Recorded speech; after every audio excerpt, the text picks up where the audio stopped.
क्या आप एफडी करते हैं या फिर एसआईपी में आपका ज्यादा इंटरेस्ट है? 5,000, 10,000, 20,000 रुपए महीना आपके पास है, तो आप कहाँ पैसा रखना ज्यादा सेफ मानते हैं? या फिर आपको ज्यादा ग्रोथ चाहिए पैसे में, रेट ऑफ इंटरेस्ट ज्यादा चाहिए? कहाँ हर चीज आपको इस वीडियो में मिलने वाला है। एसआईपी वर्सेस एफडी में क्या आपको पॉजिटिव रखता है, क्या निगेटिव है, दोनों का होता क्या है ये एफडी या फिर एसआईपी? किस एज में आपको एफडी करना चाहिए, किस एज में आपको एसआईपी करना चाहिए?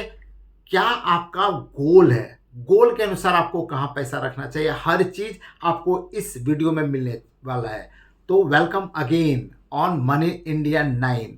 इस चैनल अभी इस वीडियो में हम डिटेल में बात करेंगे एसआईपी के बारे में और एफडी के बारे में। सपोज कीजिए, अब एक एक करके बात करते हैं। सबसे पहले मैं बात करता हूं एफडी में। एफडी होता क्या है? Fix deposit. दूसरा ऑप्शन है उसका आरडी, रेकरिंग डिपॉजिट।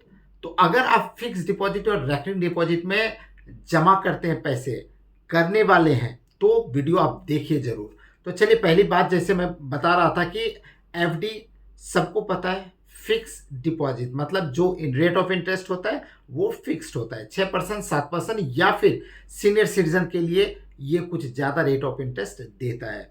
तो फिक्स डिपॉजिट तो आप समझ गए, लेकिन फिक्स डिपॉजिट में एक प्लस पॉइंट क्या है कि आपका जो मनी है वो बिल्कुल सेफ रहता है।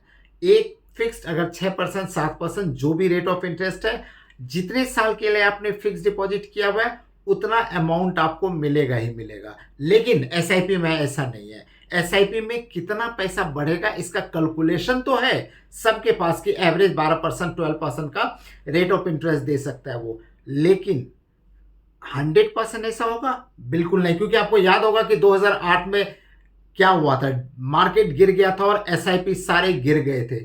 उस कंडीशन में कोई भी जो 12% का कैलकुलेशन वो सारे फेल हो गए थे। तो चलिए फिर आते हैं हम ट्रैक पे कि फिक्स डिपॉजिट उन लोगों के लिए है जो, जैसे मैं एक एग्जांपल के तौर पे कि आपको इमरजेंसी फंड बनाना है, आप फिक्स डिपॉजिट करिए, क्योंकि वहां से आप कहीं पैसे निकाल सकते हैं। हो सकता है रेट ऑफ इंटरेस्ट कम है, लेकिन आपकी जो लिक्विडिटी होगी, लिक्विडिटी ईजी होगी, आपका एक्सेस ईजी होगा इमरजेंसी के कंडीशन में। आपको 1-2 साल में, 3 साल में पैसे चाहिए अपने बच्चों के लिए, आपको फिक्स डिपॉजिट करना चाहिए।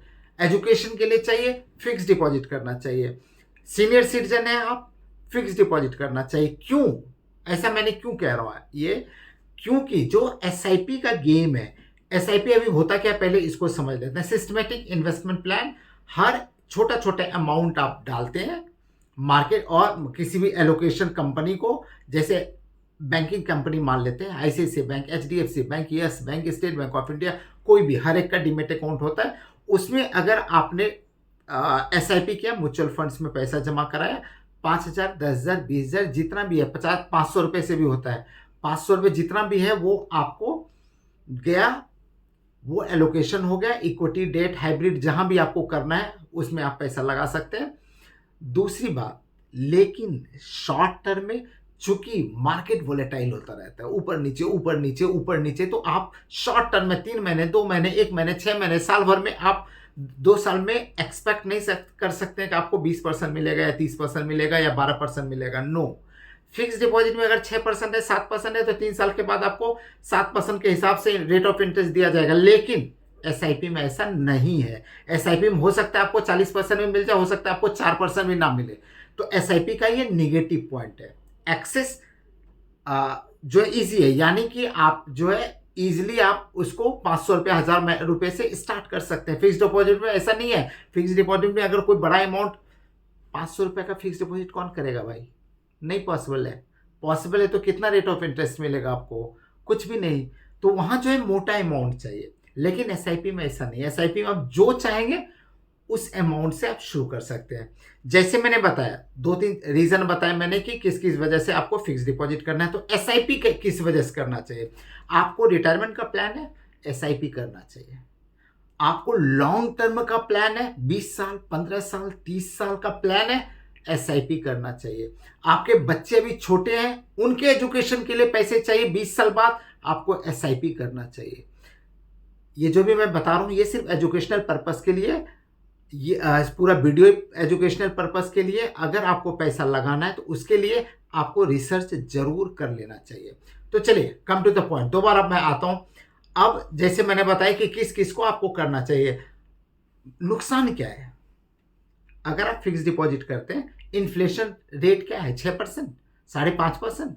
फिक्स डिपॉजिट का रेट ऑफ इंटरेस्ट क्या है, ऑलमोस्ट सेम।